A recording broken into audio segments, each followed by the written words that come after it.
Hey, welcome to the podcast. It's directly to you. It's episode 206. I'm AJ. I'm a redirect. I'm joined by Parker, also of redirect. I almost said of watch redirect, and that's the thing that people say. Like the funny like situation now with like Twitch streams. Is like when I raid people, one of the main things that was like, oh, we gotta change the name because it's mad annoying because nobody knows how to say our name and all that other crap. They still do a little like pet peeve of mine where they're like, yo, what's up, watch? And I'm like, oh, that's literally the like least important word in all of that. Oh no. But anyway, we do a podcast. It's called Directly to You. You could support us in the podcast and all that other stuff that I was talking about by going to youtube.com/watchredirect or twitch.tv/watchredirect. If you're on Twitch specifically, you can link it to your Amazon account. If you have Amazon Prime, you get a free subscription courtesy of Jeffy B. You can take his money and use it for your own benefit. And what are those benefits? You get loyalty badges, you get emotes, get free Switch keys from time to time, get access to the Sports Only Discord where we record this show. Also, we do game nights. I was talking about with Twitch stream 2 days ago or something like that, or I was like, yo, how would you guys feel if we did like game nights more? Like not specifically like with you, because I know you are a busy man, but just more when we could do it, you know. And they were like, yo, I'm down for that. So we're probably going to do them at least 2. We'll do at least 2 a month. Nice. Would it make sense? Because the thing is, like, I don't want to stream more days. It's still going to be 3 days a week for just normal streams. But when I don't have a third game in rotation, I'm down to like make one of those days a community game night situation. Yeah, so we'll do that. But also, regarding all of that, Patreon. $8 members get to do stuff like that. It's a good fun time. You get videos and whatnot. Also, just finished Parker's video, so you should be able to watch that today for people that are listening to this actually. After this, gotta upload it, you know what I mean? But if you're listening when it goes live on anchor.fm/DTY or youtube.com/directly to you, you can freaking do it now. You don't even gotta wait for me to upload it. It's already done. It's already there. I didn't even make the thumbnail yet, but it doesn't matter. We don't need the thumbnail until it goes live. That's true. So that's the thing. I just need you to do the title and then potentially the description. But yeah, no. Anyway, hello. We're here. We're talking about freaking Switch Pro stuff, man. We're like a real Nintendo channel, man. Talking about the thing that everybody is always talking about. It's true. One of these days we'll get to not talk about it. No, and it does feel like that. No, I mean, it'll be no. it'll be whatever the next thing is. I think the best chance for us to not have to talk about it for the longest time is if instead of being a Switch Pro, it's just straight up the successor console or whatever. But even then, people are going to talk it like it's. And then people are going to start talking about the Switch, the swap OLED, the swap Lite. Because people are in the worst way creatures of habit and the worst possible way. Man, I still remember talking to a friend before the Switch came out who was like, yeah, I'll probably wait for the Switch Pro to come out. I know that's like around the corner. And I was like, oh, okay, I'll probably just go ahead and get one. And here we are 5 years later. So but yeah, there was false alarm this week for Switch Pro stuff. In retrospect, especially, it's particularly silly. And when Kit Ellis of Kit and Krista like stepped in and kind of gave some context, but there was some like the Switch OLED? No, the Switch OLED and like a Switch Lite or something. The announcement video or whatever, or review trailers or something. Yeah. Exactly. That went private on YouTube, which had also happened when the OLED was announced around the same time the Switch Lite one went private. And so people were like, wait a minute, that means that it's the same thing, which means we're getting a new one or whatever. So that, stirred up a bunch of stuff, and also stirred up insiders or whatever to be like, I guess so. Yeah. My made-up source says that lines up with what my source that I made up said to me. Yeah. And then Kit's insight was very insightful, which is like, yeah, usually those have like actors or licensed music that has just like a year-long license, and then they just got to switch it out with something else. So probably nothing. Maybe something, but probably nothing. And sure enough, it was nothing. We did, however, get the Splatoon 3 Switch OLED Special Edition. That's true. Man, I wish this was brought up for when I talked about the screen share thing. I would have did the screen share thing. I guess so, yeah. It's very colorful. Imagine colorful. You got it. I'm pulling it up, dude. It's just gonna take a little bit, I believe in you. Yeah. But so there's a Switch Pro, or sorry, not Switch Pro, Pro controller, a Splatoon 3 Pro controller, the actual Switch OLED Splatoon 3. I don't really like the Pro controller, but the console looks cool. So overall, even with the console, I like the gradient colors and stuff. I guess I'm not a huge Splatoon fan, so I don't really care one way or another. But I haven't been a big fan of the kind of decal whatever it is. The thing is, I like that more, that when it's all throughout, it's not like the freaking Smash Brothers one, The Smash Brothers one sucks. That's the worst one. The Smash Pro controller is sick, but the Smash Switch and dock, terrible. Yeah, very. Definitely agreed. Do you have it pulled up? I already showed it. Okay. It's already there, man. Oh, cool. Nice. But yeah, so that's stuff where it's got the little engravings or whatever. I mean, I don't know. It's not engraving. I don't know what exactly it is texture-wise or anything like that. But I don't know that I care one way or another about that. But also, this isn't for me. But the colors are super nice, and I'm here for it. Yeah, this Splatoon. I love Splatoon, but Splatoon is not the series that is going to get me to buy another Nintendo Switch console. Now, if they do an OLED for Pokemon and it looks cool, then I might gotta think about it. Then I might have to, freaking take a trip to GameStop or something. It's been a hot minute. I mean, because they did one for Sword and Shield. Yeah, but this is the thing, though. They're definitely going to do it. They're going to do it. It's going to happen for sure. My inside source, dude, that I made up, he told me that they're going to do it. But the thing is, whenever I'm joking, by the way, for people, if that's not obvious. The thing with Pokemon is they do the light all the time. Since the light has existed, they did a special edition light, and I don't need that. Yeah. I don't need it. So I'm not gonna, Yeah. What if it's the best looking console you've ever seen? No, I refuse. Cool. Stand by your guns. You love to see it. See, the thing is, I almost didn't several times. Every time they announced a Pokemon Switch Lite, I thought about it every time. I'm not going to sit here and lie to you. Thought about it many, many times. And every time, they'll be like, oh, so this console's up on the Nintendo refurbished site or whatever for 20% off or whatever. I think about it then, too. But I have willpower. So I only think about it. I don't actually go and do it. You know what I mean? Yep. No, there's been a couple of times that I've thought about getting a Switch Lite, but it just doesn't make why? Especially now.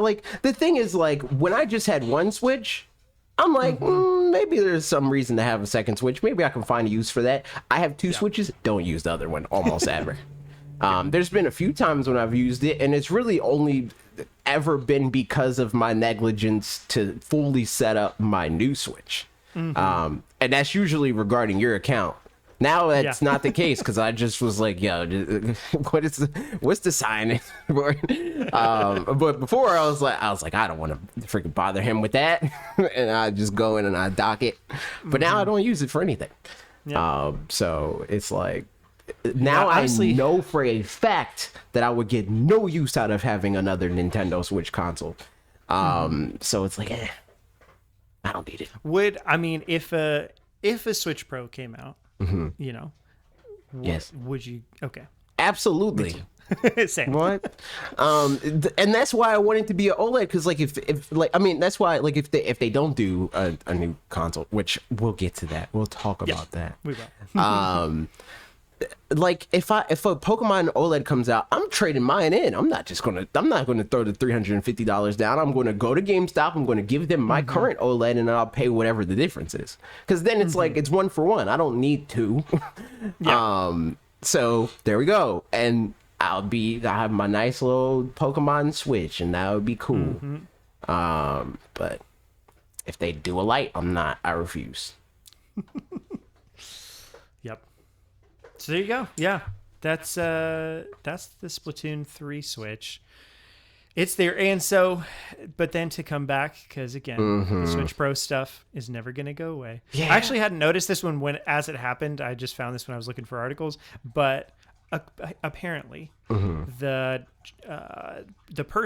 Chinese web user who correctly predicted the Splatoon 3 Nintendo Switch OLED model announcement today has hinted that Nintendo is preparing to reveal a slightly more powerful Nintendo Switch model this September. The leaker, who naturally wished to stay anonymous, said that he didn't want to discuss the Nintendo Switch model, which he claims will be revealed by Nintendo in September. However, he did say, I already said it in last month's post, I expect it to be announced in September, and that Nintendo fans should prepare for the dawn of 60 frames. Only know so much. What? What does that mean? Who even knows? I'll say that means nothing to me, because I could have been this leaker. You know, like that's a foregone conclusion that they're going to do a Splatoon OLED. Like, duh, duh. You know. So like, cause they did freaking Splatoon 2 one, and Splatoon 2 wasn't Splatoon at that point. Like Splatoon did it pretty good, you know, like it sold 4 or 5 million units on the Wii U, and that's impressive. But Splatoon 2 sold like 3 times that. So like at that point it's like, well, if you did a special edition console for that, and it's way bigger now, it's 300% bigger at least. Yeah, you know, reasoning. So like, I'm not impressed. That said, I'll also say I don't think that predicting that a more powerful Switch being announced in September is particularly impressive either, because I can also see that. The thing that annoys me about this whole thing is everybody just falling over themselves to be able to say that they were right about something. Yeah. And like refusing to be wrong about anything. So it's like and the even worse part about it is a lot of these people don't even actually use logic with like, oh, well, this happened here, and this is what the market is saying, and this is what does well, and this is, you know, they just go with what they want. You know, there's people that don't believe in like mid-console cycle refreshes and hate that they feel like they need to pay for something like that, and they want full generational leaps and blah, blah, blah. So therefore, the obvious thing is to coddle me and give me the thing that I want. And the same thing is true for the people that are so like gung-ho about like, oh, it's definitely a Pro because that's what I want. You know. And it's not even necessarily what they want because they want a Pro specifically, but like that's what I want because that I can withstand. You know, like I can exist in a world where there's a better console than mine, as long as it's not a generational leap, because I'm not going to buy it. But if it's a generational leap, then I feel like I have to buy it, and we can't have that. Yep. You can't have or me if feeling it's left like, out. you know, if it's something where like, well, Nintendo said that the console lifespan is gonna, we're in the middle of it, it's gonna last 10 years or whatever, then like, and that's the benchmark thing, then therefore it can't be a next generation thing. It can only be a this or whatever. Like basically anything, like as long as whatever comes next is backwards compatible, because if it's not, then that's legitimately like, that's a bad decision, just through and through. But as long as it is, I don't care. Like I don't care. I don't care at all. And I will say, I'm very like it's just annoying with and it's not even necessarily because I'm a more pro Switch Pro or whatever. It's just annoying that the people that don't want it to happen take any little thing as confirmation that it will never happen. Like people seeing this and be like, well, obviously we're never going to get a Switch Pro because we got a Switch OLED Splatoon model. And I'm like, what are you talking about? Like even this year, they've done console launches. The OLED came out less than a year after the most recent special edition that came before it, so it's not like special editions are like, all right, can't release new hardware for another year plus, like that doesn't mean anything. Like I wouldn't be surprised if freaking next month they were like, yo, that said, I'm not saying that that's going to happen. I'm just saying that it wouldn't surprise me. Even the Switch Lite came out at the same time, like the special edition, which is, I don't know, less of a special edition, but the Luigi's Mansion one, that one was the same year as Switch Lite. And like, I think there was a Dragon Quest 11 one that year as well. And like, it's nothing necessarily prohibits anything else. So that said, I think all things considered, new hardware and such, like I feel like before the end of the fiscal year is pretty reasonable at this point. Like in the back of my mind, I'm kind of on Switch Pro, Switch 2, whatever watch. But I think just like as far as believing any one particular leaker or whatever, like if it's not everybody all saying the same kind of thing, like for what it's worth, the end of June direct thing, there were a bunch of people that seemed to kind of corroborate that in different corners, that it was like, all right, that's probably true then, whatever it ends up looking like, that seems to be likely. So same kind of thing. If there's general consensus, then I'm like, I'd give that more weight. But I mean, this, for example, is one person saying September who happened to get the other thing right. And like, that doesn't hold a lot of weight for me. Yeah. For me, if any, like stuff like that, where people corroborate the situation and it's not people that because people that actually know what they're talking about don't usually talk that much. Honestly, Emily Rogers is a great example. Yeah, like exactly. She's very seldom been wrong, but she comes out of the woodworks like about, a leak thing once a year, maybe, and there's a couple other people like that like when you hear from them, it's like pretty credible. And I'm thankful that one of those people that seems to be like pretty consistently right has mentioned a new Golden Sun game. So unless that gets canceled, I'm feeling happy. Yes, that is good in general. I'm not gonna. I mean, I might play it for you, but it's good either way because then your video will do better. Exactly. But also, I like, for me, when everybody says something's going to happen and it's not like specifically from one of these people that like pops out the woodwork randomly, it's like, hey, this is going to happen, and then they shut up about it, like they're not trying to like grow off of it or whatever, then I'm like less likely to believe it, because I feel like Nintendo has their finger to the pulse in this regard, where people start talking about it. It's like, oh, this is definitely going to happen, and then they're like, all right, well, we're going to push it. Like, I wouldn't be surprised if the partner direct or whatever, like the Nintendo direct that all these people were talking about was definitely going to happen on the 27th or whatever, was actually going to happen, and then Nintendo, whether it was for this reason or not, was like, no, I don't think we're going to do that. We're going to be literally one day. Yeah, exactly. Like, so, I don't know. It's just like, all I care about, especially now, like it mattered more when we were making weekly videos and like trying to plan around that, like, like what day specifically we should drop the video and what the video should be about. Like that mattered more. That's all I cared about when the direct was going to happen, because I didn't want the direct to step on our video. But now I don't care. Like when it happens is when it happens. And I don't even necessarily care how long it's been since the last one, because it's like, there's just this thing. It's wild. It's crazy. I know it's wild. But I just like playing the games I have, you know? I'm not always looking for the new game to play. It's crazy. I actually just am fine with playing the games I own already. When new games come out, that's cool too. But I'm not chomping at the bit, being like, when's the next thing? I know I'm only 3 minutes into the last thing, but when's the next thing? Like, yeah. Well, AJ, you know what? You can find out all sorts of things about the next thing. That's true. Yep. At E3 next year, because that's it's coming back. E3 is back, and this is such a half good thing for me. Yeah, because every time they did what you wanted for what it's worth. Exactly. So that's good. You know, I always talk about where it's like, just let PAX do it, right? Yep. And they're letting PAX do it, specifically. Reed Pop? Yeah, Yep. Reed Pop. Which I'd never heard of Reed Pop before, even though we went to PAX. Like, yeah, I mean, I think Reed Pop is like a recent addition. To PAX. I could be wrong about that, but I think so. But the thing is, like, I don't necessarily care, or my beef isn't necessarily with the fact that E3 is ran poorly, which it is. It definitely is. It's just the ESA. I hate them. And they're still involved. So this doesn't really solve my problem.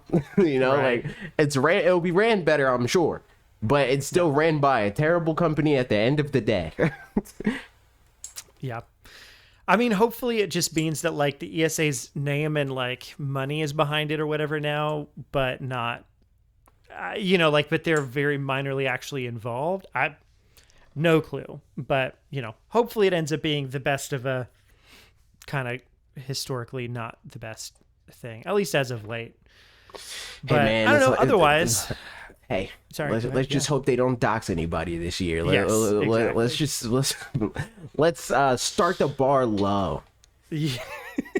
I have little face. That was crazy. But that said, what's, you know, best case scenario, being optimistic or idealistic or anything on that side of the spectrum? What does an ideal E3 look like to you with PAX running it? ESA, let's just assume, is like barely involved at all or whatever. They're involved. They're profiting, I'm sure. I mean, yes, but sure. But like, as far as like how it's run, I think that they, like, PAX is great. You know, like, if it's around there, except for I do think that it would make sense to have at least one day that is just for media, and that is it. Media, content creators, whatever, just have it for them so that we can actually do our job. That would be cool. That would be a W. Everybody else, you can come through and play the games that are not done and complain about it after the fact. That's fine. But as long as there's at least one day when people can come in and do their job and leave, that would be ideal. I totally agree with that. Because, like, there's... For what it's worth, I mean, I've never been to E3, but I've gotten as close as I can go to having been to E3 by, like, the years that, I don't know, the first couple E3s or whatever that I was during the Switch lifespan, just watching, like, Game Explain videos or whatever, where they're doing the whole demo that I would have done. And sure, I didn't get to play it, but, like, I got to watch somebody else play it and get to see as much stuff as possible. And I mean, you did something similar. Like, going to PAX is not that different. Yes, right. Yeah, exactly. Especially if you are media, you know, like, you still booked appointments. We went and we saw, you know, like, you got the experience. The only real thing that we didn't get to do, because it's not a thing at PAX, is going to the press conferences. Yes, right, exactly. Which Nintendo doesn't do that anyway, so there would have been no reason for us to do that. Exactly, yeah. I feel like having the media day or whatever is something that allows the rest of the world to virtually go in some way, shape, or form, or at least get, like, all the information they want to, and then, you know, even maybe have then just another fan day as well. You know, it's not like replace a fan day with a media day, just like add on one on either side of that or whatever that looks like, so that everyone wins. I get it. I get what you meant, but just that statement of replacing a fan day with a media day is hilarious because it's the other way around. Like, it was for media. That's what the event. It's a trade show. That's true. Yeah. It's for media and like stores and businesses and stuff. But it has become a fan thing, which is fine. That's cool. Like that's how we got into it, obviously, as fans. But still, at the end of the day, people are working here. Yeah, right. So... I mean, also like, from what we've heard, E3 and some other events like that are particular, and E3 from what it sounds like more than some others, or like maybe GDC as well, but just like the connections that are made between developers and indie studios and stuff like that. Like that's, it's good to have those coming back. Hopefully, assuming that works out. I know nothing firsthand about that, but like, if that's a thing, that's it. I think that whole thing is stupid. I think it's very dumb that people feel like only E3 is capable of that. Because the reason why, quote unquote, only E3 is capable of that is because people feel that way. Like if everybody just collectively decided like PAX South or whatever event, that's the one everybody goes to, then that can become the event that is that. Like we don't have to have E3 and freaking studios paying millions of dollars for a couple of feet of floor space and millions of more dollars if they want that floor space to be carpeted. Like dumb stuff like that. Like it's not necessary. But I mean, and even if it's not an event that does that, but like it seems to me from I guess hearing about that like as Nintendo goes to E3, that maybe they'd be a bit more open to like other developers coming to them and pitching ideas or something along those lines, but it's like, okay, just be more open to those things year round in some other context, just like through emails or something, like there's other ways that people can still do that kind of stuff, not even at an event. I mean, I get the idea that it should be at some sort of event because just making things happen in person is easier, like that part I understand. It's definitely possible remotely, but it doesn't like it doesn't have to be at this place is my beef, and I mean if it is that place, whatever, like we have it, that's cool. I hope that they keep doing that, but it's not like the industry shut down the years that we didn't have E3. Yep, it's true. So yeah, we'll see. I mean, I think the one thing that I thought was an interesting perspective was I listened to Ashley and I drove a little bit this afternoon and listened to the first like 10 minutes of Nintendo voice chat. And Pear made an interesting point that it's like, like if everybody's interested in sports or whatever, and you really like track and field, like you'll watch your track and field things and somebody else will watch soccer things or whatever. But there's something about the Olympics that, because all of those things are happening at the same time, it's like somebody who watches soccer will be like, oh, I'll take a look at the track and field stuff, where they wouldn't go out of their way for it normally. And I think there's less of that kind of,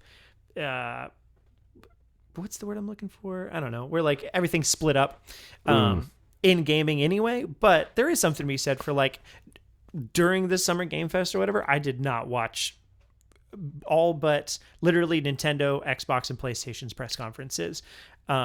Whereas at E3 in past years, like I've watched some of the other ones just because like, it's part of E3. And I know that it's like, there's only these 6 or 7 or something like that. So it has less of a feel of just a million things all happening and not knowing how to prioritize them. Like I can kind of have a bit more I think that's true initially for sure. But I don't think that, first of all, I don't think that that's true regarding E3 and only E3. That I disagree with. But I think that the only thing that E3 does is the same thing that that's not even true. Not even as good as like what a direct does, where it's like, well, I'm watching this direct, so I'm going to see games that I don't care or I don't know that I care about because I'm watching for something that I think I will care about, right? But for E3, it's like you'll watch Square Enix's the E3 or whatever, right? And then the first one, you're like, that was terrible. I don't like that. And just giving a blanket example. And then the next year, like, oh, I'll watch it again. Oh, that was terrible. I don't like that. You're going to start to not watch it anymore. I know, because this is already like for us who freaking talk about this less now. But like we had to make videos about it and like figure out what our video was going to be about. And we denied ourselves multiple times of potential content because we're like the idea of potential content, because we're like, they're not going to show anything that I care about, and just don't watch it. Like that power still exists to choose not to watch something. And I think that the only reason why that even is a thing with E3 is because the whole industry stops and is like, this is the thing that is happening at this time slot. You still have that if literally the only thing happening on a given day is that event. Like if the only thing that's happening on a random Wednesday in freaking May or whatever, right, is the Devolver Digital event or the Corridor, like whatever developer. People in the game industry that watch E3 are going to, not even just in like that, pay attention to the game industry, are going to watch that event. Yep. No, I mean, it's 100%. It's the same, it's the same, like, swear words only are swear words because everybody agrees they're swear words kind of a thing. Yeah. Where, like, similarly, the fact that all the companies that are involved in E3 know that, like, okay, Nintendo, we're not going to make announcements on Saturday because that's when Xbox is slated to make announcements, because we don't want them to make announcements on our days because we're in E3 together and that's what we've agreed to or whatever. Like, yeah, same could definitely be the case any other time where just people have mutual agreement about that kind of thing. Right.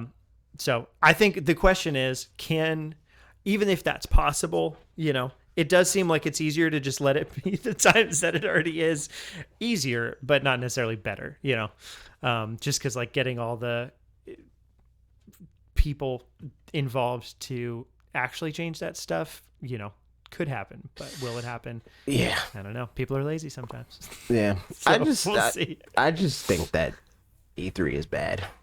Yeah. For the industry. And people will not realize that unless or until we don't have it anymore. Because I think that a lot of bad stuff spawns from E3. Like a lot of the stuff that is also like that will always talk, like the extremely early announcements, crunch, so on and so forth. A lot of that stuff comes from E3 and pushing for E3 and things like it, But we have the internet now. We're not in the age that we were in when E3 was initially like founded. So why act like we are? Like, you can have your news cycle whenever you want. So why not do that? And honestly, I think Nintendo is the only one that fully understands that. Yeah. Because during the times when we don't have E3, they will be the ones to be like, everybody else is doing, like, they're like, oh, okay, like, we're just going to have our E3 anyway. At Summer Games Fest, we're still, Microsoft is still going to have theirs on the 12th at, 2 p.m. or whatever, right? Nintendo's like, nah, we'll wait, because we can, which is good. Yeah. Yep. And then they're just going to spread out their announcements whenever they end up doing them. Like a random Thursday, they might announce, I don't know, Pokemon Puzzle League. That's a fact. Something like that. True. Which they did. Surprise, surprise. They did do that. Yeah. What time was that at? That was at like freaking... It was at like 8 p.m. or something. Yeah, it was like... It was... I don't understand why... I don't understand. Oh, and okay, so when we got... Just to circle a loop, when this got announced, I was like, I think probably Mario Kart courses are coming tomorrow, as in today. They did not. So just remember that I was very wrong. How dare you tell the internet that you were wrong? You're supposed to pretend that you're right about everything, and you were never wrong. I was so wrong, in fact, that I might actually be right about it. That's true. That's a fact. You know what? Wow, I don't even know. There it is. Now you're acting like an internet man. Yes. That's all I wanted. Pokemon Puzzle League is coming next Friday. Yeah, next Friday on the 15th. to N64 and stuff, which, as Alex said, love me some reskin Paneled Upon. I've never played this game or Paneled Upon. I've played like Candy Crush and Bejeweled. So, I assume I get the vague concept, but I'm excited to give it a try just because. I wish I remember. Did we put like the order? I pulled that up. I was about to say, This was not one that we thought was going to come out this year. We put Pokemon. Oh no, we didn't put Pokemon Stadium as coming out this year. No, but that's we what did I'm put saying. it on our list. Because I talked about the order that I thought the Pokemon games were likely. Like when it was, well, I don't remember if we put it in the doc. I guess we didn't, or the Possibly not. Yeah. freaking spreadsheet or whatever. But it was like there was Pokemon Stadiums, and then there was like Puzzle League or something like that. And I'm pretty sure, I'm not 100%, but I'm pretty sure that I did say that I think that Puzzle League was the most likely one, because I feel like they tend to like be more okay with spin-offs being re-released and stuff like that. That makes sense. Oh, I think that was when we talked about Game Boy games. We ordered the Pokemon. Okay. Yeah, that makes more sense. And it was Pokemon Puzzle Challenge? Yeah. That's what it is. I think that's what it was. Okay. Because I remember that for sure. Yeah. That makes sense. But we did put it on our N64 list. Yeah, I put that in this doc right now if you want to take a look at it. But yeah, we guessed for the rest of this year Banjo-Tooie, GoldenEye, Mario Party 2, Pilot Wings 64, Smash, and Wave Race 64. So far we're 0 for 6 on which ones we thought for this year, but it's on our like it's on overall the list. Yeah, we thought it was going to happen, just didn't know when. Cool. So our guessing game is going well so far. Fun times. We got half a point. Nice. So yeah, that's coming out. I don't know. It seems fun because, like, again, not every game from that era holds up particularly well. But it's a puzzle game. Yeah. So like, it's probably clunky a little bit in terms of just like like the menu navigation is going to be terrible. I'm sure, but you could just do a save state somewhere and then just open it up and be right in there. So, I'll be excited to try it out at least once, and then we'll find out from there. I haven't see the thing about the N64 app or whatever. Like, it's 100% a thing that I am paying for because if I want to, Yeah. Like, it's not something that I feel like I need because I haven't. I think I played more of the Genesis games than I played any of the N64 games. But it's like when a game comes out that I want to play, I don't even got to think about it. I already have it. Yeah. And I love that. I mean, since last September, I've played 20 hours or so of it, which isn't like, that's not a tremendous amount, but I mean, when we talk about games we're playing, I played a little bit more Ocarina of Time. So, but yeah, also, I've played a little bit of a bunch of games on there, and it has been fun for just the educational purposes, for what it's worth. Like, I'd never played F-Zero X, so got to try that out a little bit. Asked Falcon a couple questions about like how also does this work? That would make sense for me too, but I already played all the games that I care about. Yeah. So, and I know that for the most part, they're bad now. It's cheap enough with a family, but I mean, yeah. See, the thing is, like, I'm getting my money's worth through my friends that are getting my money's worth. Yeah, right. Yeah. And that's good enough for me. Like Mega Man, he said the most I've played of the N64 is Pokemon Snap. He's on my family plan. That's a W. Nice. Good job. And Mega Man, how much is that? Like, is that... This man is trying to speed run it, so... Okay. Oh. Now, how fast can you do it? Like 5 minutes? 100 minutes. Game's only like 2 hours anyway. Game's only like freaking 2.5 hours. Are you seriously? Regular run. Mega Man said currently 6th in the world. Is that accurate and true? I don't know if it's true, period, but it's true on that site for sure. On NSO. Okay. Nice. Yeah. Well, good job. I tweeted. Man. Yeah, I saw that. Awesome. But I'm saying, like, we don't know what the world record is actually, just on that site. And for Nintendo Switch Online or whatever. Speedrun.com. Because that's the same thing that like Jackson tried to do with the 3D world when that first came out. It's a technicality. Like N64 Switch. Okay. You are number 6 of 6, but you still are doing great. Love to see it. That's awesome. That's a fact. Now you Cool. gotta So, yeah. dedicate your whole streaming career to maintaining number 6 specifically. Yeah. So, and then like also you gotta advertise it. So then you gotta advertise it so it blows up, so more people try. So it's more impressive. Like eventually you Yeah. gotta be like 6 of like 6,000. Which even on the N64, there's only 143. Which I What mean, are the like, top 6 on the N64? Quite competitive. They are literally within 20 seconds of each other, and there's milliseconds listed. But how for a bunch far of is these. that from Mega Man is what I'm saying. Where would he be on the N64 version? He's so close. It's very, very close, Mega Man. You're not around 142. No, you're doing great though. I couldn't beat him that time. So, you know. I couldn't beat him that time either. You know why? I don't care. So you're doing better than me there, Mega Man. That's half the battle is caring. Honestly, true. Then that's why there's a lot of things that I'm bad at, because I just don't care to get good at them. And That's a there's fact. also some things I'm bad at because I couldn't get good at them if I tried. That's true. You know, works both ways. Look at that. True. There's plenty of stuff that there's not that much stuff that I know I couldn't get good at that I care about.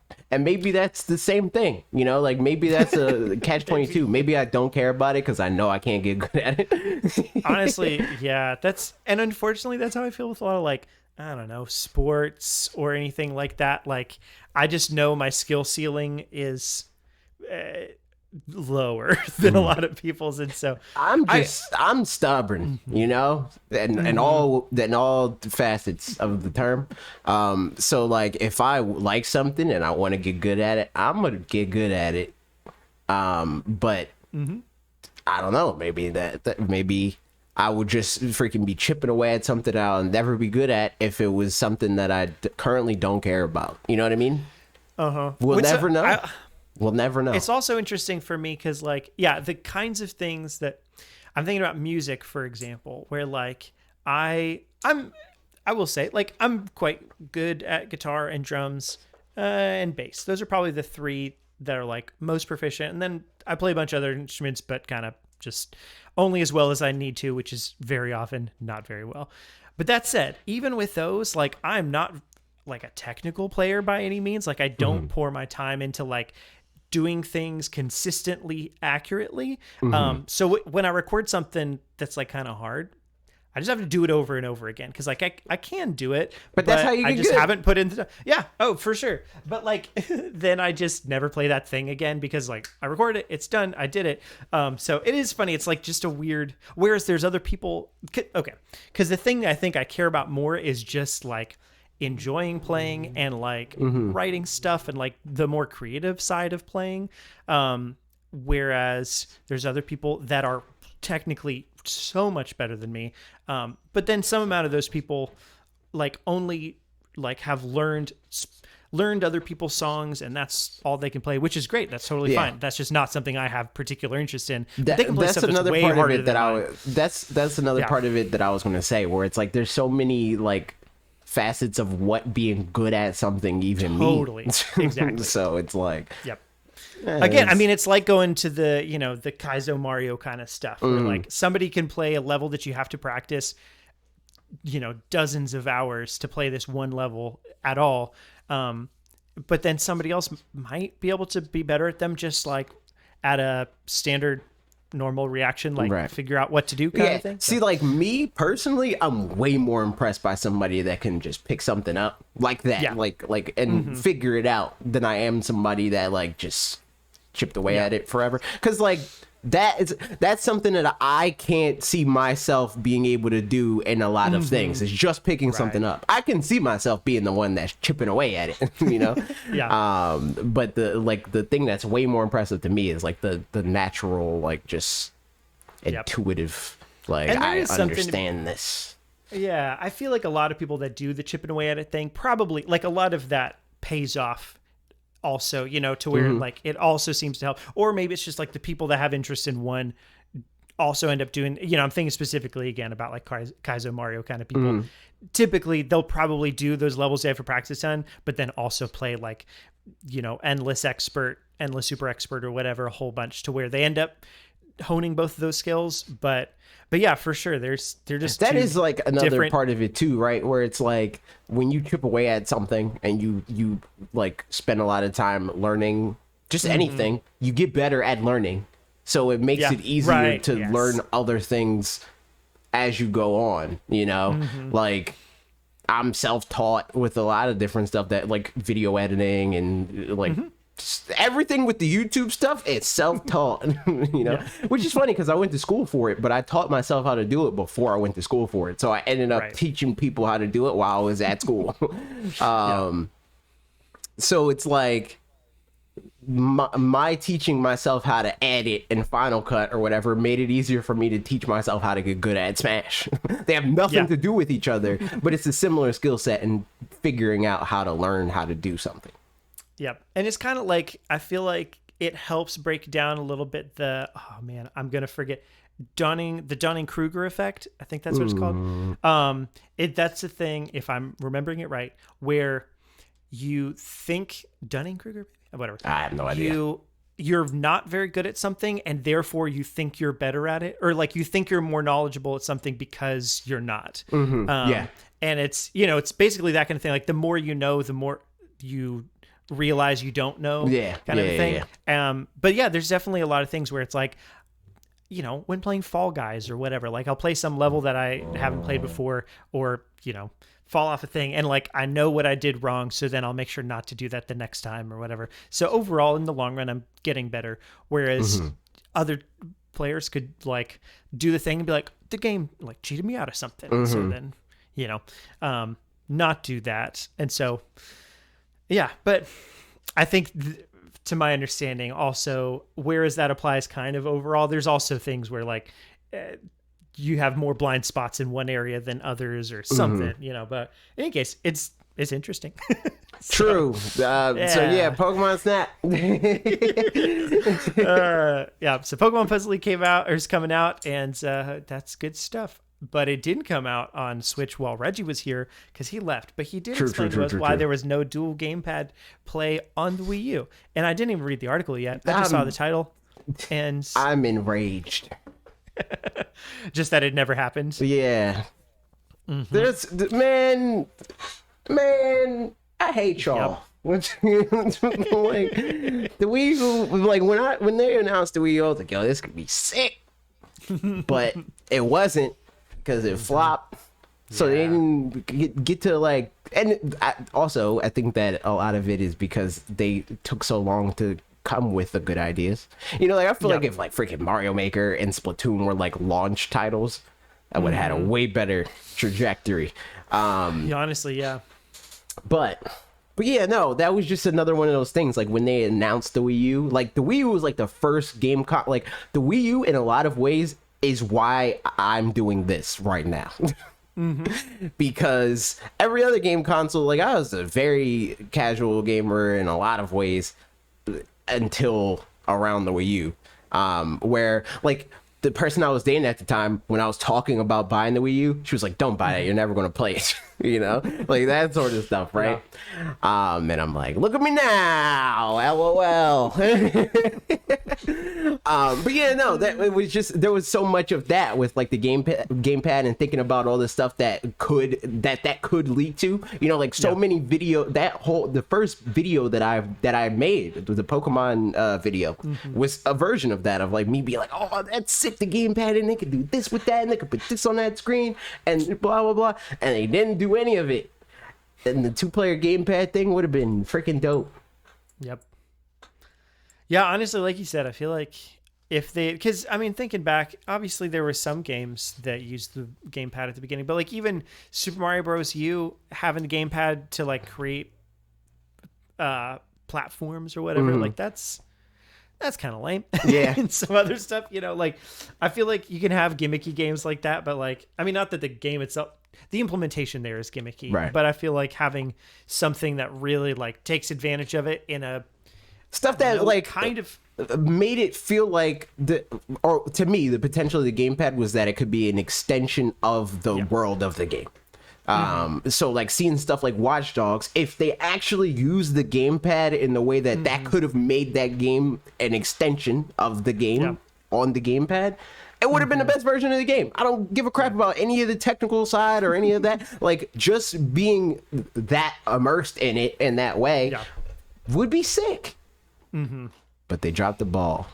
And like it's a freaking map in most games or whatever. Like, I feel like it is important to do it. I mean, Splatoon is a good example because it's important to do it on games that like, I don't know, not like mature gamers, but just the more capital G gamer demographic is going to be interested in, because then that'll kind of, trickle down essentially, as it were. And the thing that's funny is like Splatoon uses the gamepad really well, but it is just a map. But that's because like that just works for the type of game that it is, where it's like, all right, it makes it easy and like frictionless for me to be wherever on the map that I need to be. I can see where our progress is and what needs to be covered and all that stuff.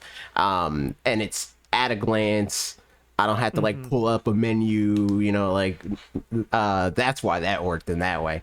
So that, I mean, that's another version of it. But also Mario Maker, I think, is another game that was dramatically improved by gamepad.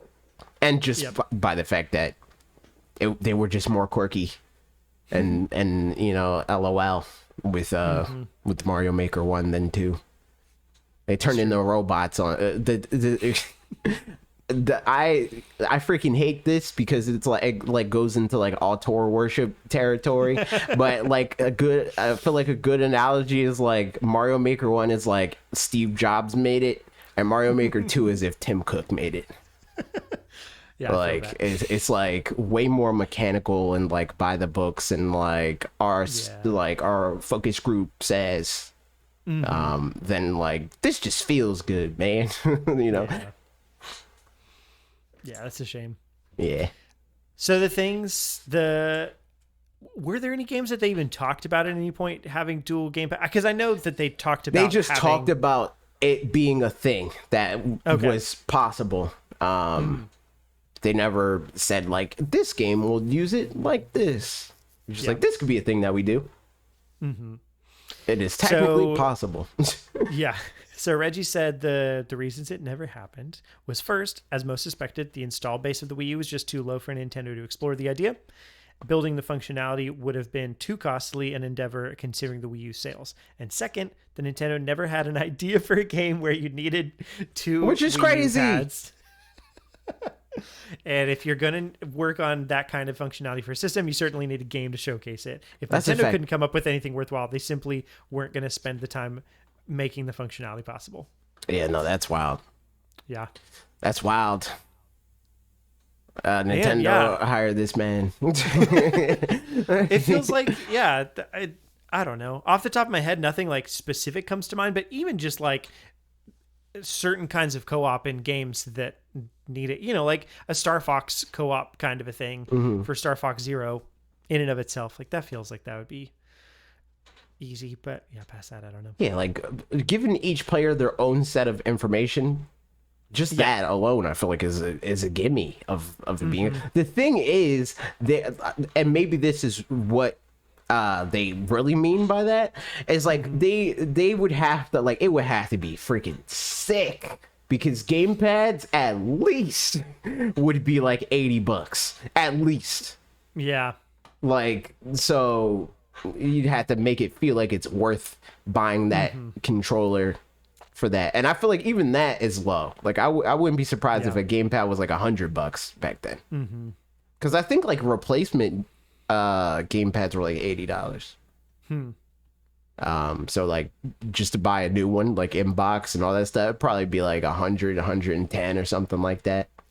Yeah. Because they'd bundle it with like a charger, you know, like that type of stuff. So there it is. we'll never know. We'll never know. We will. But we do know, this is the last news bit. It's very short. I just thought it was funny. We know that Pokemon card scalpers rather, not just like they're scalping actual Pokemon. That would be terrible. The worst in a lot of ways. So to remedy the Pokemon card shortage of last year or whatever, Pokemon just printed over 9 billion cards in 2022, which I think is, I mean, I assume that's a big number compared to other years. I don't really know. It probably says so in the article. Insane. Yes. Okay, so in 2021 it was 3.7 billion cards. In 2022 it was 9 billion already, and we're only in July. And I just think that that's great that like scalpers literally just are tight. Yeah, they're like, all right, well, we're just gonna make a lot. Because honestly, when it was happening, I was like, man, if scalpers just keep buying everything, what are you gonna do? You know, like that's the thing like, is like. But at some point, you fled the market. Yeah, exactly. Like it's them. pretty simple for stuff like that, like cards, because they're cheap to make. Like, and the more there are of them, the less they are worth, and that's just generally true. But like, it's not easy. But all right, well, freaking scalpers are buying all the PlayStation 5s. Let's just make more PlayStation 5s. Like, okay, yeah, let's just dump a few. Like, let's just dump tens of billions of dollars into like killing the scalpers, man. But like for a card game, especially if you're not like a card game that is trying to like be how Nike is with shoes, where they're like, oh man, we have the reselling market and we like that. We want people to spend more money on shoes. Like you had the Pokemon company, like Nintendo approach of like, man, we just want people to have fun. They don't care if your card is worth money. So it's like, who cares if your Charizard is worthless? We're gonna make more Charizards because we want people to play with the cards. Oh, that's Trev just put a link in here as well. That's the Pokemon company has acquired the company that prints the trading card game, or the trading card. That's a W. Card game. That's a W. Man, that's insane. Yeah, like that's just awesome. Because again, like you said, they don't care if it's worth a whole lot or whatever, and like it's probably like Konami's like that with Yu-Gi-Oh, where they're on the opposite end of the spectrum. Like they want their cards to be worth a lot of money because. That's good for them. It's scummy, but it is good for them. But Pokemon's like, I don't care, man. I mean, Pokemon's just so ubiquitous. That's like, you know, people are just going to pick up cards regardless, and people are going to keep collecting cards regardless. And like, even going back to PlayStation, I can imagine that, sure, they do want to make a lot more PS5s, but they don't want to make... They don't want to lose money on making PlayStation 5. Exactly. They don't want to lose money on it, or like still the clout of like they sell out immediately, blah, blah, blah. And like that thing, I think they, you know, legitimately care about that. So they're not trying to make it scarce, but I think they would want to remedy it to a point, but not too far past that. I think that because we're at the point where like consoles are not really loss leaders anymore, like they don't care. They don't care because they're making money anyway. It doesn't matter if you bought it or a scalper bought it because they made their money. And honestly, like people are, you know, especially if I spend $1,000 on a console, probably I'm that much more likely to spend more money on software because it's like, gotta make my money's worth now. Exactly. Which is crazy. It's such a crazy like it would make more sense. It makes more sense with the Xbox because then it's like, all right, I got this console. I'm getting Game Pass. That's $15 a month or whatever, right? For PlayStation, it's like I gotta spend at least $70 a month. If I buy a game every month, I'm spending at least $70 a month to buy a new game every month so that I can feel good in my purchase. Like I'm spending more money to make my money feel like it was well spent. It's crazy. Man. Yeah, it's insane. So there it is, you know, that's all the stuff. And that's all the news we got today. So good job, us. Talked about news. We did it. We did it. All right, now games we're playing.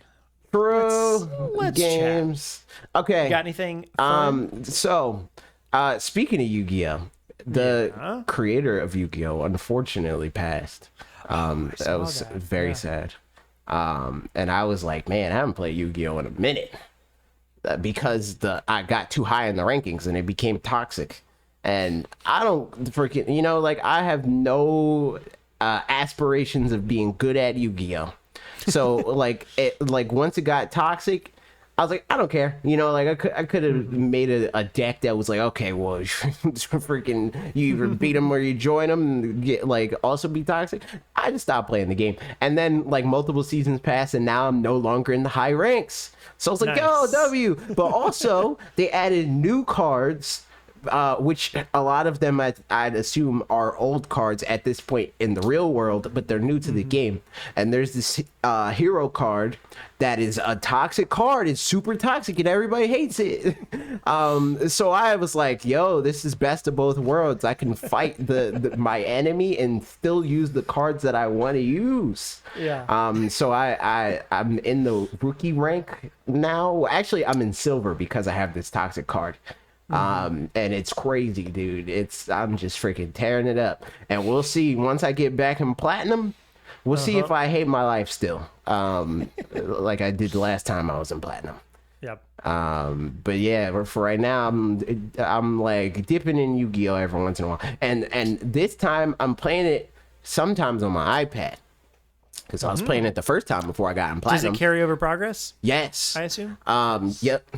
It's cross play, cross save, so on and so forth on all the platforms. So it also has all my cards and stuff, man. So it doesn't really matter because I didn't spend a dime on this video game. But if I did spend a dime on this video game, my money is right there, man. Wherever I go. But anyway, the mobile app wasn't even out when I was before I got in platinum the first time, so I didn't even have the option to even think about if I wanted to play this on my iPad, and now I do. So we'll see how long it lasts. It's fun enough. Heroes are cool. That's super fun. Card games are just, I don't know why card games are so fun, but they really are. Yeah, I don't know about all that, but I think the heroes are cool and they're pog. Nice. That counts. That's something. What are you playing? A couple of things. So since I mentioned Ocarina of Time earlier, I'm playing Ocarina of Time a little bit. Didn't play barely any since last week, but I played for just a little bit some point this week. And I'm Big Link now. Oh, snap. Let's see. I don't know who Link is. Who's that? Big Boy Zelda. Okay. And that makes more sense. The game is, so specific in telling you where to go. It's really, really obvious at all times. That's a fact. Even when give them their flowers for that. When all the things happens to where I, become Big Boy Zelda and whatnot. And I was like, I don't know which one to go to, which temple I'm supposed to go to first. And I hope she tells me. And then they kind of sort of suggest something go to Kakariko Village. And in my mind, I heard Kokiri Village. So I went back to Kokiri Forest and that was wrong. And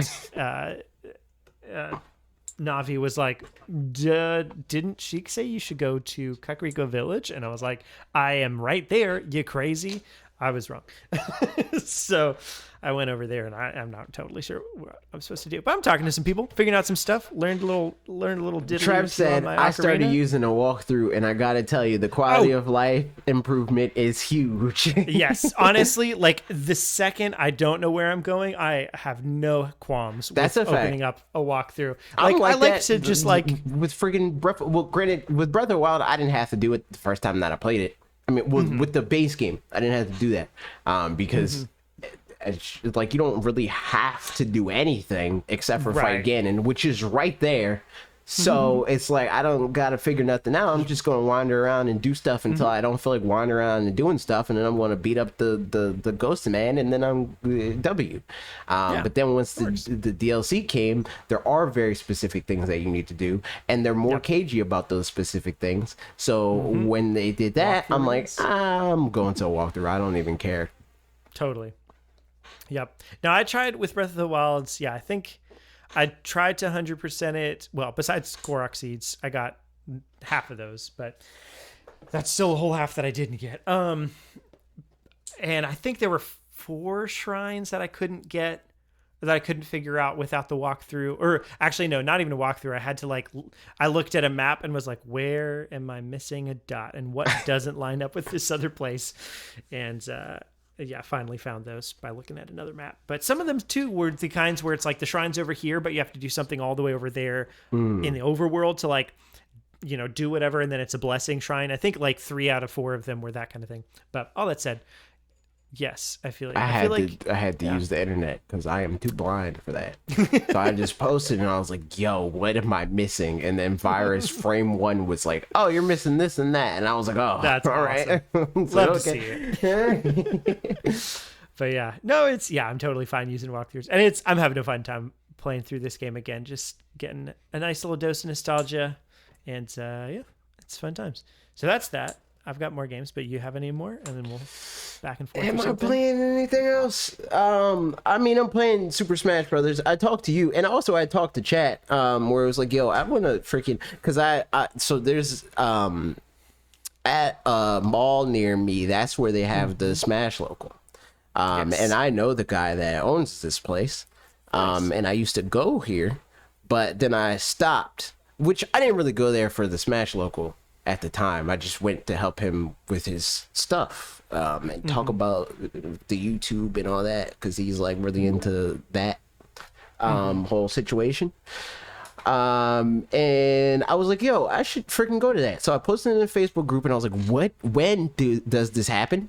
And do you still do it? Because I haven't been here in at least 2 years, 3, really. So is this still a thing? And they're like, yeah, this is a thing. It's Fridays at 5 p.m. or something like that. And I was like, that sucks. But then I was like, wait, directly to you, we don't even have to do it on Friday, man. We could change that. So I'm probably gonna, if we can make that happen, I'm gonna start going to that so I can play with people that are good at the video game more often. Because I was talking, and Trev mentioned it, we're like last time we were talking about the last time that I did a session, which, no, I don't even think, did we talk about that on the podcast? I might have just been talking about that during a stream. But I did another session with another good, I've played with this guy before, Beast, nice. Pokemon trainer near here. And he was saying, he was like, it's obvious that you like know how to like find openings and like get people in like good opportunistic places for yourself, but you don't take advantage of it enough. And Trev was like, well, yeah, because you're always playing with people that are bad and you don't want to like blow them up for being bad. Like I want to give people a chance to be like realize their mistakes and improve, rather than being like, oh, I'm killing you immediately, you know. So yeah, I need to play with people that are good, that force me to do that more often, so that I can flex that muscle and work on it. You know what I mean, man? Yep. So that's what I'm going to do. And hopefully it doesn't do the opposite of that. Like hopefully I don't go completely in the wrong direction and I'm then bad at helping people get better at the game. Right. Because I'm decent at that. I'm decent at helping other people get better. But I also want to get better myself at the same time. So hopefully getting better myself will not make me worse at helping other people get better. Yeah. That's hard. Yeah. I don't even know. I mean, I could see exactly what you're talking about in terms of that being complicated, but maybe that's the kind of thing where it's like learning one language doesn't necessarily stop you from learning a different one or something like that, but sometimes it does. So. Right. I said, I hope you don't go easy on me. I can't even help it. I can't even help it. I feel like I, on some level, go easy on everybody. And that's not even me trying to like brag or whatever, but it's a reflex. It's like if you play the game a certain way for so long, that's how you're going to always play the game. And I'm always like, at least every once in a while, I mean, like, I don't got to take advantage of that, you know? And I got to get better at not doing that. Yeah, right. That's interesting. Nice. Well, that'll be very fun. I'll be excited to hear about how those go. In terms of another game that I'm playing, I tweeted about it the other day, but I started up Golden Sun Dark Dawn on this bad boy over here, the Nice. 2DS. Oh, freaking! You Wedge. can play Pokemon provided by Nintendo. I can look at that, but I'm not right now. That's crazy. But yeah, so I started that up. I haven't gotten super far yet, and especially as compared to the other two games, the beginning is very handholdy. I'm totally here for the vibes, and the mechanics are all still there and stuff, but like it feels a lot more like the opening to a Pokemon game kind of sort of thing, where it's just like, yeah, I know, guys, I know what I'm doing. Don't worry about it. And I'm sure they were like, oh, this is 2010 at this point. People haven't played the original since like 2001, 2002. Probably a lot of people on the DS hadn't played it, I guess, whatever, because there's so many DS owners. But all that to say, the beginning is very said, but Parker, they just want to hold your hand. You know what? And they are not giving me an option to let go. So yeah, I'm looking forward to when kind of the reins let up on that a little bit. But again, yeah, just like in terms of the gameplay and all that stuff, I'm very much enjoying that so far. I haven't gotten all that far because I must have been playing it like as I'm going to bed and then kind of just fall asleep, because that's what happens when you're tired and you play a game. That's true. Don't know if you know that, but it's true. So there you go. I think that's about all I'm playing. Besides, like, Ashley and I play Fall Guys here and there. She plays some. I don't think I've turned it on by myself barely at all, but she'll play it and then like pass off to me. She's like, it's Tiptoe. I hate Tiptoe. And then I like Tiptoe personally. Oh yeah, that's cheating. I forgot about this. You were cheating in your household. Yep. A little bit of teamwork for you there. Yeah, that's cheating. That's crazy. How dare you? I'm playing other stuff. So still freaking, playing the Fortnite. With Lee and Wes and that whole crew. Still Fortnite. They still got the laser sword. It's pretty cool. The thing that I haven't grappled with yet is if I'm going to stop playing the video game when there's no longer a laser sword. Well, when's that going to happen? I have no idea. I have no idea. Okay. But I'm going to assume that it's going to be eventually, because it's a Darth Vader event. Like, they're not always going to have Darth Vader in the... I mean, they're always going to have Darth Vader in the game in the sense of, like, people that bought the skin for Darth Vader and all that crap. But, like, once the season's over, I'd assume he's gone. Maybe even sooner than that. So we'll see. We'll see. Maybe they replace it with like generic. That's what I'm hoping for, and that's what I kind of think is going to happen, because they like after the Spider-Man thing, they had like a generic grapple glove thing that's in the game right now. So hopefully, and then and if somebody bought the Spider-Man skin, they still have the regular. No, it's just an item that you can find on the map, just like the lightsaber. Okay. So, but they still look like Spider-Man because they have the skin. Nah, it's just a grab. Well, everybody can look like Spider-Man. It's just like before it was like you get web shooters or whatever, and now it's like a glove that you could just find in the. So it's an item that you find in the game. It's a weapon situation that now is just reskinned to be a generic grapple thing. Yep. Gotcha. So hopefully that's what they do with the laser sword, man. That would be a W. Twid.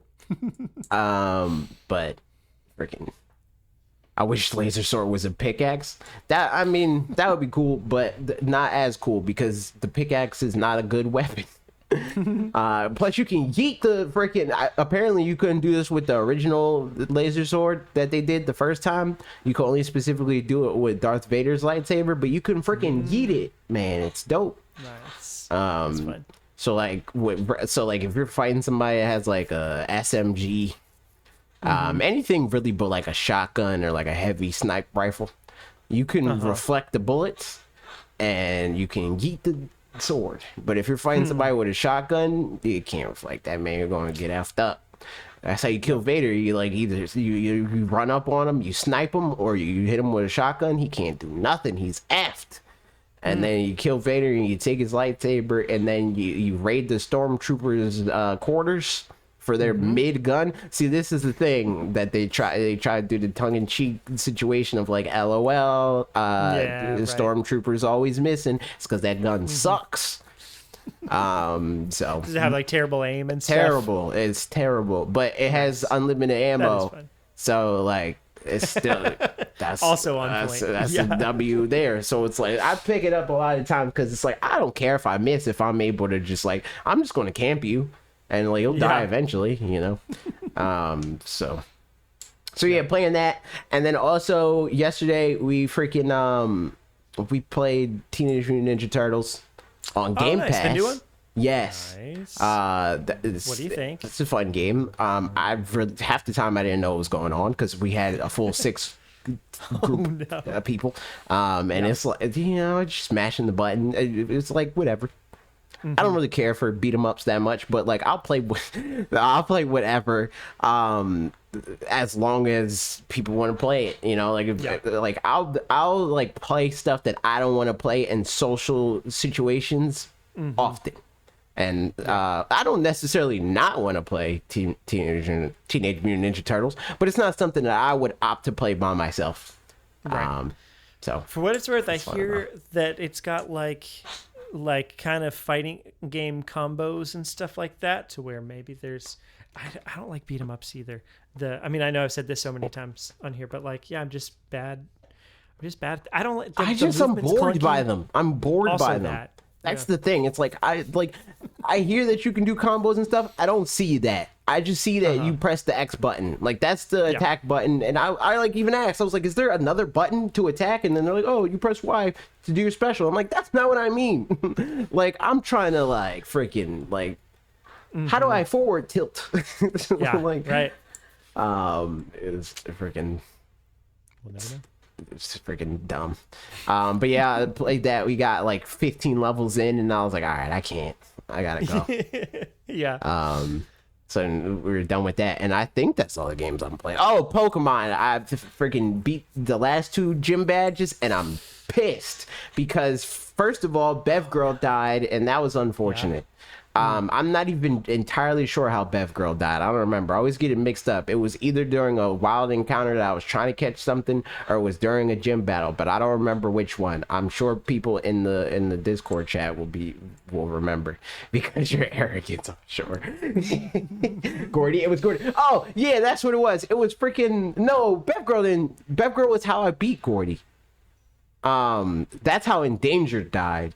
Is because Gordy has a Barbaracle or whatever the heck his name is, and he used freaking Shell Smash, and then he used Razor Shell on Endangered, who is a Slurpuff, was a Slurpuff, it's gone now.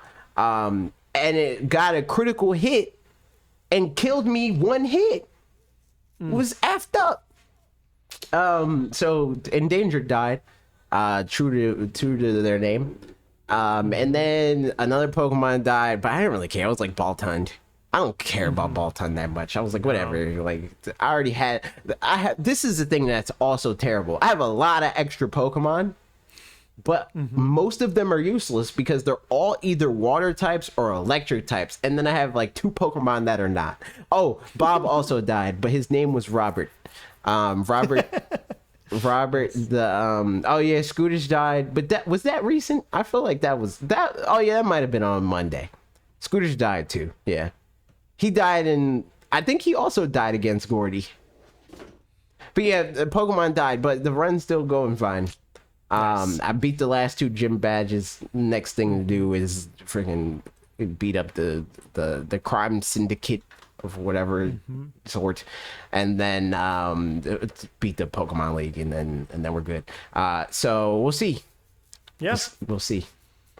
I'm slowly getting more and more excited again about Gen 9 for what it's worth. I've been hyped the whole time. All they had to do was tell me freaking I could be Ash, Misty, and Brock, and I'm down.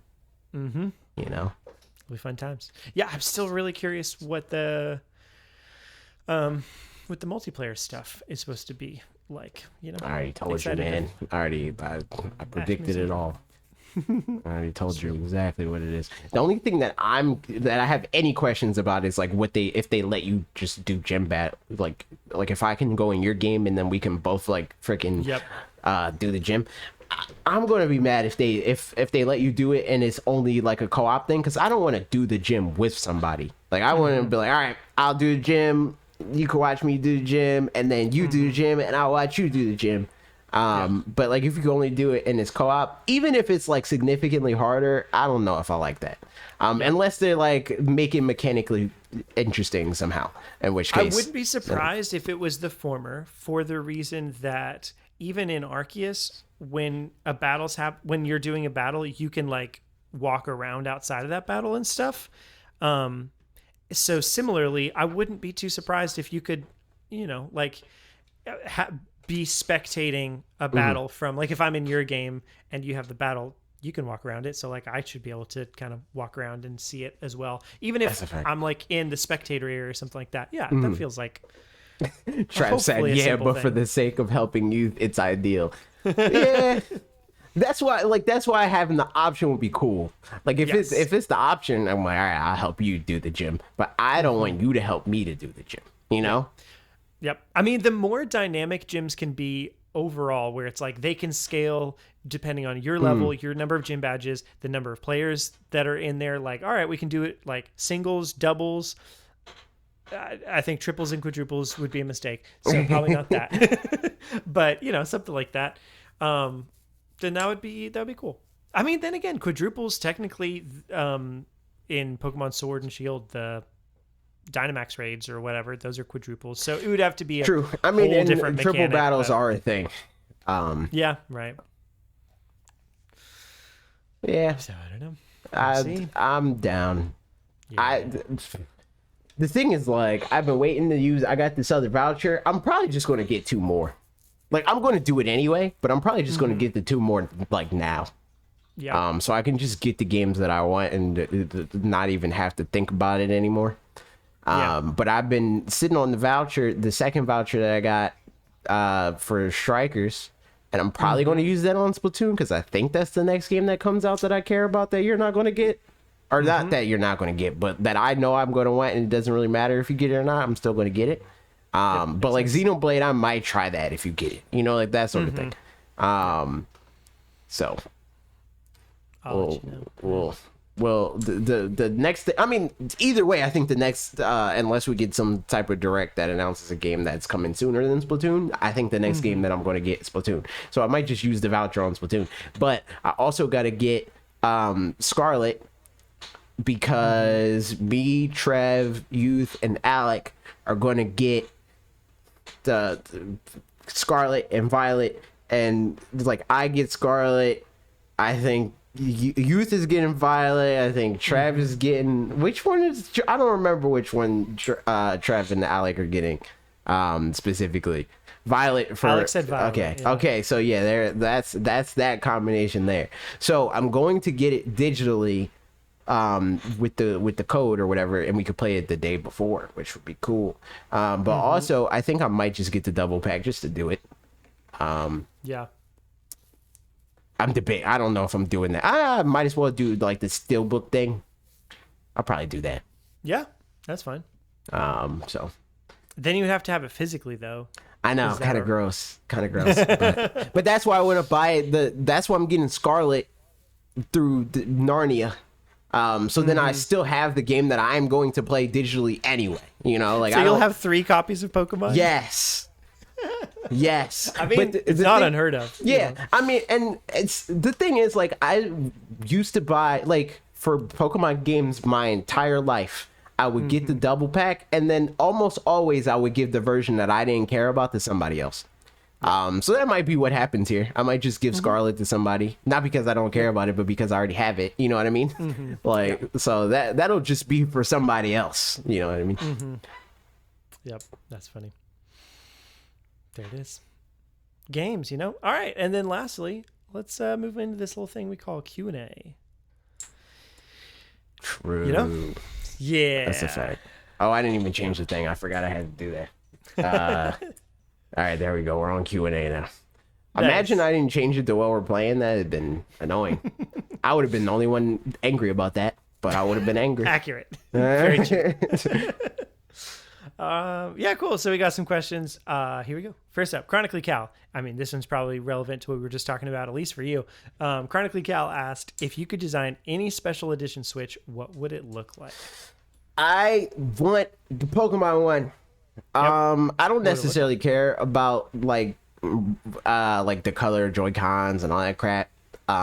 Just because I just want the Switch itself to be special edition. But if they could color coordinate it and make the whole thing like a thing, like make the Switch different, that is what I want. Like there's like 1 or 2 Switches that actually change the Switch itself beyond just a decal. Like they had the Mario one, and then they have like the Labo one. And that's like, come on, man. Like make the Switch look cool. So well, yeah. Any idea specifically what it would look like besides just like it being? I'd had to. I mean, I guess yeah. I feel like I'd had to like make it, but I don't know. It'd be like the freaking like. Let me look up the Pokemon Scarlet and Violet art. Yeah. Pokemon. Alex said, "I want the Golden Sun edition." Cringe. I No, I'm wonder if. Imagine? No, that would be crazy. That would be a huge leap to go from like, we don't want to make this game. We don't want to make this game. And then they freaking turn around and then they like do a special edition console of the video game. That'd be crazy. I mean, like, because I know that they would only, like, if they did a Pokemon Scarlet and Violet one, they would incorporate, like, best case scenario, like, if they're changing the Switch's colors and stuff like that, they would incorporate both of their colors in some way. But ideally, I would rather them just like use like the Scarlet color palette, because it kind of has both, you know, like it has the orange and the violet like situation kind of accounted for. So like if they could do that and then they like use that like blue color on one of the Joy-Cons and then use the scarlet color on the other Joy-Con, that would be sick. And then like the Switch itself being white, that'd be pretty dope. That'd be pretty dope. I would be down for that. Yeah. No, that'd be cool. I think for me, I mean, now the Golden Sun edition has come up. Like that's an easy yes, obviously. So that. But then also a little bit more realistically, unfortunately. See you, Mega Man. Have a good one. Later, Mega Man. More realistically, I mean, I hope that there's a Breath of the Wild 2 one, because there wasn't a Breath of the Wild special edition because it came out at launch, and so something with that would be neat. And like, I don't know, we saw the Skyward Sword one, which that one was pretty cool. Yeah, I mean, RP just said the Zelda Switch, despite us already having this Skyward Sword Joy-Con, and those ones were like pretty standard, you know, Master Sword, Hylian Shield and stuff. But something with like, I don't know. I don't know what exactly it would be, but like something with Zelda's consoles are hit or miss. Because like the Wii U gamepad sucked. The first 3DS was garbage, but then they have like the Hylian Shield 3DS. Yep, that one's dope. The Triforce one's pretty cool, but it's not as cool as the Hylian Shield one is peak. That's the dopest one, IMO. Yeah. Hold on, let me freaking pull it up. This would be a lot. This would be a lot. Honestly, the Majora's Mask one is pretty cool too. But yeah, I think I'm not like a huge fan of gold just for the sake of gold, and that's like a lot of Zelda has gold stuff, and like that's fine. However, I was like just looking at color scheme. In Breath of the Wild sequel, there's a lot of like golds, but like natural, you know, like gold sunlight kind of a thing. So like something just a little bit more like that, where it's like not metal gold, but like the golden leaves of whatever, blah, blah, blah. Like if they leaned more into that, I could see that working, but I don't know that would come across very well in a thing outside of the context of the full image. You know what I'm saying? So something like that. But also I could see like, I don't know, doing something with as pretty contrasted to the Skyward Sword ones, doing the like the decrepit Master Sword and his like messed up arm or whatever. Those would be really fun. Or even something that's like, if Zelda and Link are both characters that show up in this game, I mean, you know what I'm trying to say. If they're both playable, doing something where it's like the Hylian Shield one for the podcast video viewers, and I also put it in Discord. It's the best one. It looks really good. Yeah, Man, I wish I'd gotten like a real 3DS at some point in my life. That's a fact. But now they cost so many monies. And True. don't I want to. had 3. I don't know where the black one is. I would give it to you, but I don't know where it is. The Highland Shield one, I mean, still in box or whatever, used eBay $700. Jesus. I mean, so worth, many honestly. monies. You know, that's now that I think about it, now that I look at it, that's a bargain, man. So yeah, I think something like that, you know. Okay, you can also get it for. Oh, and it's a 2DS XL. Interesting. In any case, that's all that stuff. Next question. Here we go. Mark asked a question for the artist formerly known as Fanatics Foods. What snack is best as the plain or original flavor? Sun chips. Oh, interesting. Plain. I wouldn't say so, but I can see that. Well, do you mean like what's the best version of it? Because I think I'm not necessarily interpreting that in the sense that like my favorite sun chips are plain sun chips. I just think okay. that plain sun chips are like the food or snack that like I would be like just as fine eating that as any other flavor of it. That's Gotcha. what I mean by that. That makes sense. Yeah, I was interpreting it as the other definition of like, but I mean, even then, I can't even think of I could- anything that the OG version of the thing is the best Yeah. version of the thing. I can't think of. honestly, like the closest I can think of, and this is kind of narrow criteria anyway, so I don't know if this barely counts, but like ruffle chips or like wavy lays or something like that. Are ruffles? for some reason. Hold on. What's the default? Is it like salt ruffles? I think so. Yeah. No, that's an Like, L. The thing, see, but like, to just me, because there's like, not that many Ruffles- flavors of the ruffle ones. Ruffles to me are by default the cheddar kind. Like I didn't even know they had original like salted. Like I didn't know that until I was like 24. Like Yeah. I spent most of my life having no idea that regular salted Ruffles even existed. That's and how I feel with- I was disgusted.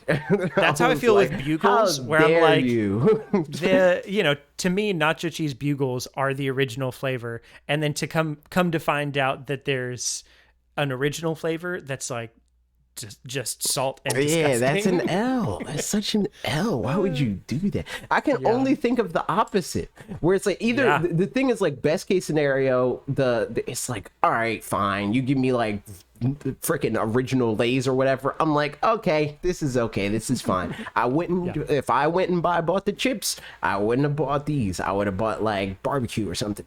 You know, like, but I can think of like the other flavors of the thing completely replacing the thing, you know. Like totally. regular M&Ms, I'm not eating regular M&Ms, and I feel bad for people with like a nut allergy. Like I was talking to in Sierra's chat a while ago, this was way back. She is allergic to peanuts, so I was like, damn, that sucks. You can still eat like there's the like crunchy M&Ms or the pretzel Yeah, M&Ms I get or that. whatever. But It's what like, I'm saying is the best M&Ms are the peanut M&Ms. Those are the best ones. So you're cringe just by genetics because you can't even eat the best M&Ms.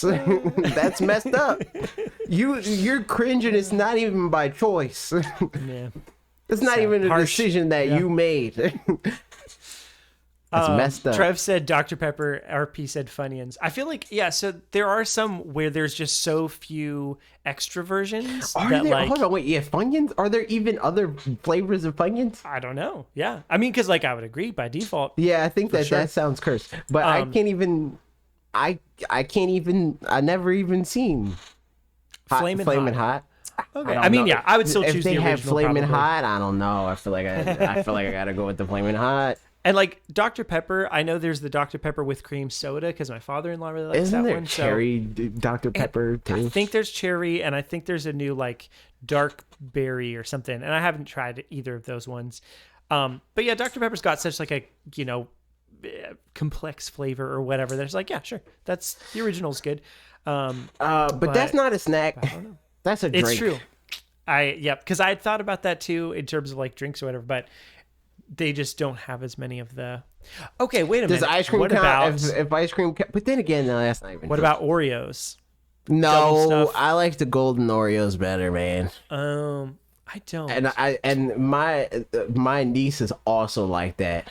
My youngest niece, where it's like I didn't even think about it, but I was mad that I even gave her, because like my sister-in-law, she loves freaking Oreos. Yeah. So like I'll buy Oreos because I know she likes Oreos. I get a whole bunch of them, and I gave my niece one, not even thinking that she would not eat the Oreo, but she did, freaking 1 year old, just licked the cream off and then put the cookies back in there. And I'm like, I don't even know why I didn't even think that you would do that. Of course you would do that. Obviously. That's hilarious. So, I mean, but I can't blame her, man. I mean, the original Oreos are fine, I guess, but I'd rather have golden. No, I would definitely go. I mean, if I'm being honest, I probably would end up choosing like. I haven't had that many varieties of Oreos in a while, so like, but at some point the mint ones were my favorite, and also the peanut butter ones. But What's it's been the a original long time. Pop-Tart flavor? I have no idea. Hold on. That's a good question. Strawberry, maybe. Pop. I'm gonna guess it's like, I was about to curse. Something like freaking brown sugar, you know, like something that I wouldn't think is the original flavor. So it came out in 4 flavors from the get-go. So I don't know. But Wait, what were the flavors? strawberry, blueberry, brown sugar cinnamon, and apple currant, What which the was heck? soon renamed appleberry. What the heck? Yep. I never seen that in my life. It must have been terrible. W flavors? What, you like apple currant? Man. I will say strawberry's a strong contender there already. I don't even remember what you said. You said brown sugar, Strawberry, strawberry, blueberry, blueberry. brown sugar, I like cinnamon, blueberry. and I like blueberry. Yeah, I mean, I blueberry's like all of those. I don't really like brown sugar, to be honest. It's too. yeah, I've never had that in a Pop-Tart context, and like I don't love Pop-Tarts anyway. They're not that high up on my list. They're What's the they're list? pretty low on this. What is the list? I don't.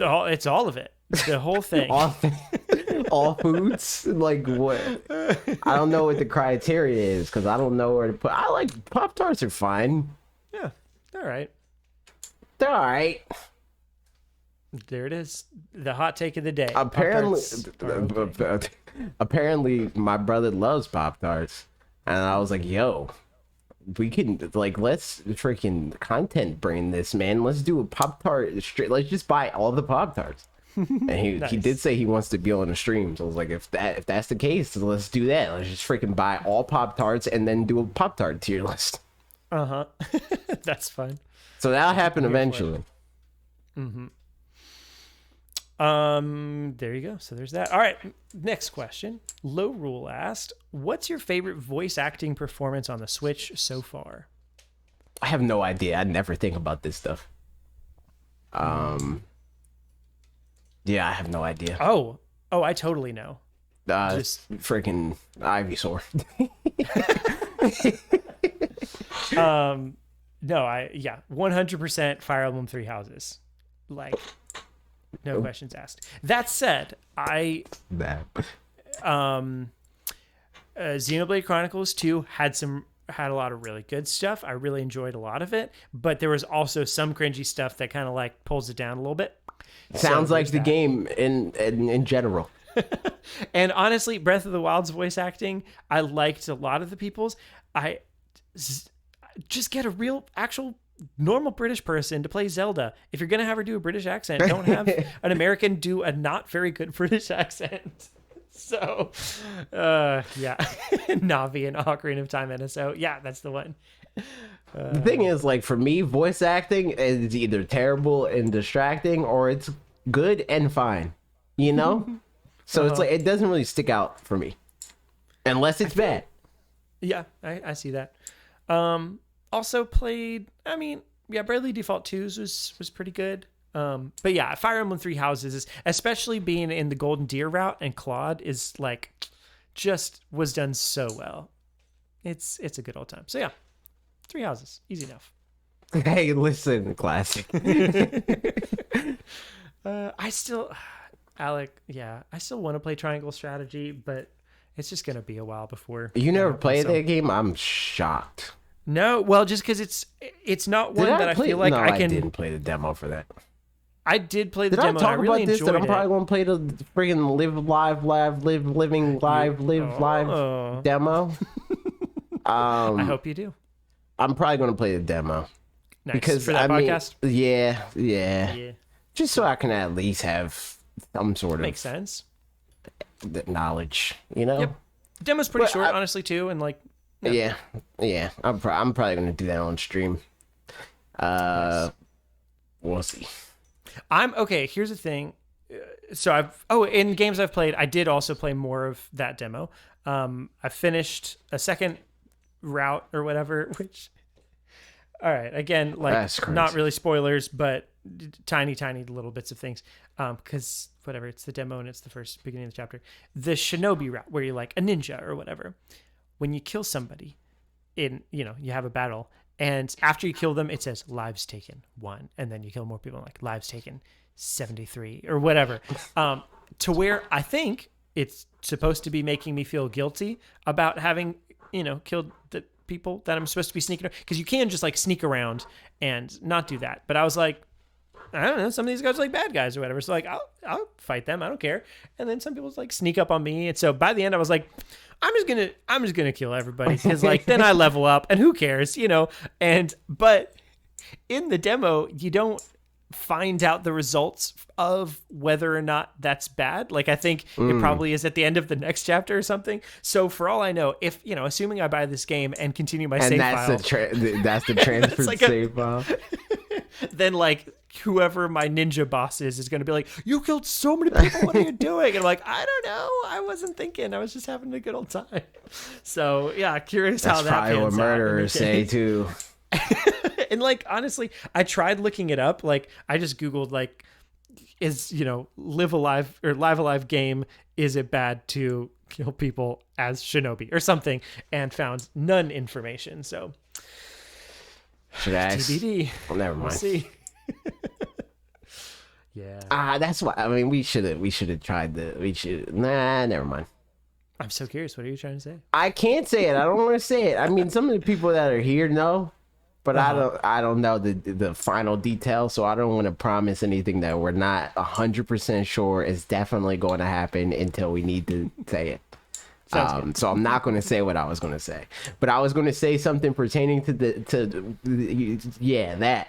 Yeah. And I was like, if only we did that sooner, because then we could have asked that for that.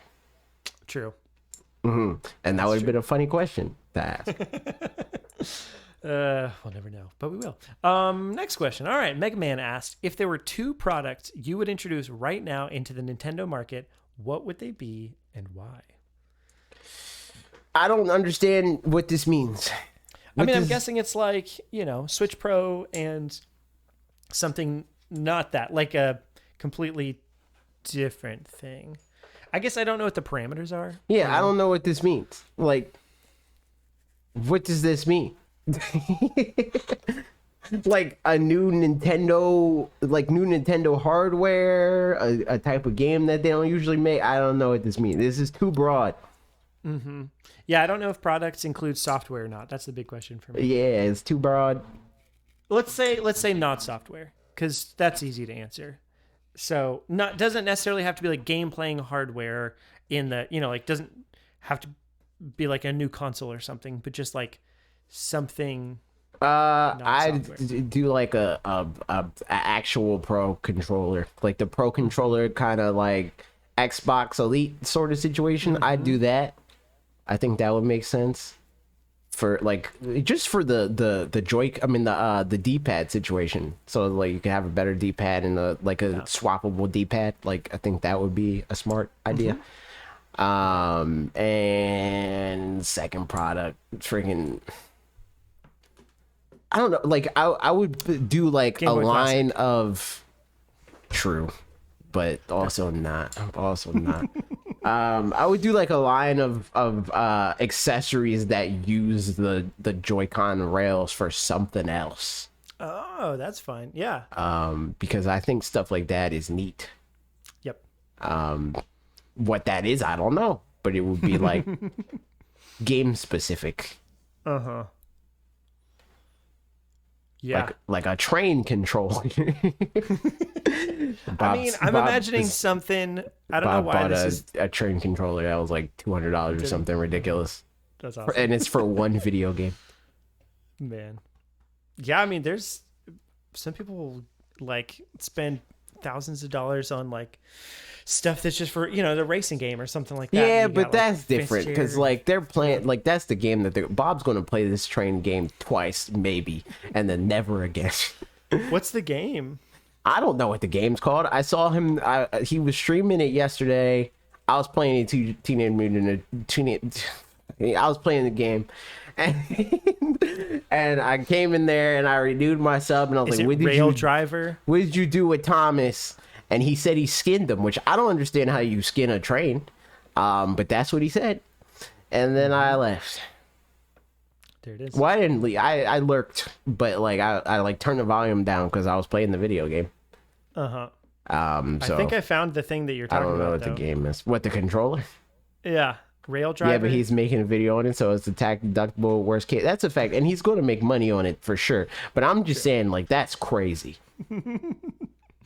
That's wild. There it is. Yeah. Yeah, I don't know, something. Yeah, I like something for the Joy-Con rails. Like something in my mind has something where you use all your different fingers. Like I'm imagining something like playing an accordion, but not for the purposes of playing an accordion. But that's kind of like what I'm thinking. Oh yeah, Power Glove. That's fun. That's a fact. Just like hold your wrists to the side of it, and your hands are just like sticking out the sides. Who's to say? The freaking what is it called? Vitality sensor. That's the one. Yep. Yeah, I would say. I mean, easy answer is Switch Pro, but and also Game Boy Classic's pretty easy answer. But that would just be fun, because I was gonna say like they've made all these Game and Watches and stuff, and the Game and Watches are neat, but they're also pretty I think collectory and specific thing that like the thing I about don't the care. classics that I think would be dumb about a Game Boy Classic is that they're like small, and I think a smaller Game Boy is dumb. Like the Game Boy is already small. Yeah, I think. And they already I think did do it that. the size Like, what of are they the gonna like. do? A Game Boy Pocket? Like, it's gonna be Right. freaking. No, I don't need that. Yeah. I feel like it doesn't have to be necessarily small. I feel like this just make it the size of the Pocket, or I mean, honestly, like a lot of these handheld emulators or whatever, where this Game is the Boy only one where Mac. it's the size of your face, just That's a giant, fact. That's a not fact. your face. Just I mean, the faces. Game Boy, the original Game Boy is like the size of a face. Honestly, you're not wrong. Yeah, it's a brick. You just described the Nintendo Switch. That is true. All right, last question from RP1998 asked, for AJ, any predictions on who might win Double Down this weekend? Oh, I have predictions. Okay, who do you think's gonna win? I'm not going to tell you till next week, but I'll probably. I mean, it's I feel over. like pretty good about my answer. Can't make the prediction next week. It's already. Well, can't I though? It's over next week. I think freaking Light. I think Light's gonna win. Nice. But really, I think Leo's gonna win. But that's the easy prediction. Is Light? Does he play Smash at all? What? What type of question is that? I'm contributing. It's I'm helping. He's a Super Smash Brothers Ultimate Star Fox main, and he is but has he currently played it before? He's currently the best player in North America.